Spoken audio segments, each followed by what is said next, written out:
అన్నిసార్లు మనం డబ్బుల కోసమే పని చేస్తామంటే కుదరదు.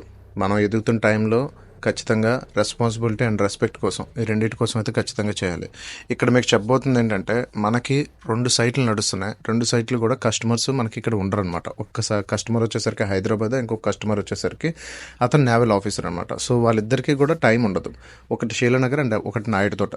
సో ఇక్కడ ఈ 2 సైట్లలో సిమిలారిటీ ఏంటంటే కస్టమరు ప్యూర్లీ మన ఇన్స్టా పేజ్ యూట్యూబ్లో చూసి మనకు రావడం అయితే జరిగింది. సో వాళ్ళు మనకి ఇనిషియల్లో మనకు చెప్పిన ఒకే ఒక మాట ఏంటంటే, సార్ మీ వీడియోస్ నేను చూస్తుంటాను, ఐ హ్యావ్ రెస్పెక్ట్ అని చెప్పి ఒక మాట చెప్పారనమాట. అంటే వాళ్ళు నా పని అంత నమ్మి అంత రెస్పెక్ట్ ఇస్తున్నప్పుడు ఆ రెస్పెక్ట్ని మనం కాపాడుకోవాలి. అట్ ద సేమ్ టైం వాళ్ళు మనకి ఇచ్చిన రెస్పాన్సిబిలిటీని కూడా అంతగానే కాపాడుకోవాలన్నమాట. ఇప్పుడు నెక్స్ట్ చూస్తున్న వీడియో వచ్చేసరికి ఆల్పిన్ ఇంటీరియర్స్లో వర్క్ ఫినిషింగ్ ఎంత డీప్గా చెకింగ్ అవుతుంది అన్నది మీకు ఈ ఒక్క వీడియోలో చాలు చెప్పడానికి మేము ఎలా చేస్తాం అన్నది. ఇక్కడ వచ్చేసరికి ఒక చిన్న ఎర్రర్ మనకి ఎడ్జెస్లో కార్నర్స్ దగ్గర చిన్న ఎర్రర్ కనబడింది.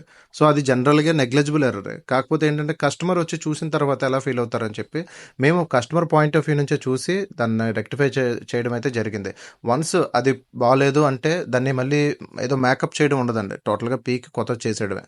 ఇక్కడ ఆల్పిన్ ఇండస్ట్రీస్లో ఈ రూల్స్ అన్ని ఫాలో చేస్తున్నాం కాబట్టి సో ఇప్పుడు కూడా సక్సెస్ఫుల్గా కంటిన్యూగా మన ప్రాజెక్ట్స్ అయితే వైజాగ్లో సక్సెస్ఫుల్ ప్రాజెక్ట్స్ డెలివర్ చేయడం అయితే జరుగుతుంది అనమాట. Thank you for watching this video.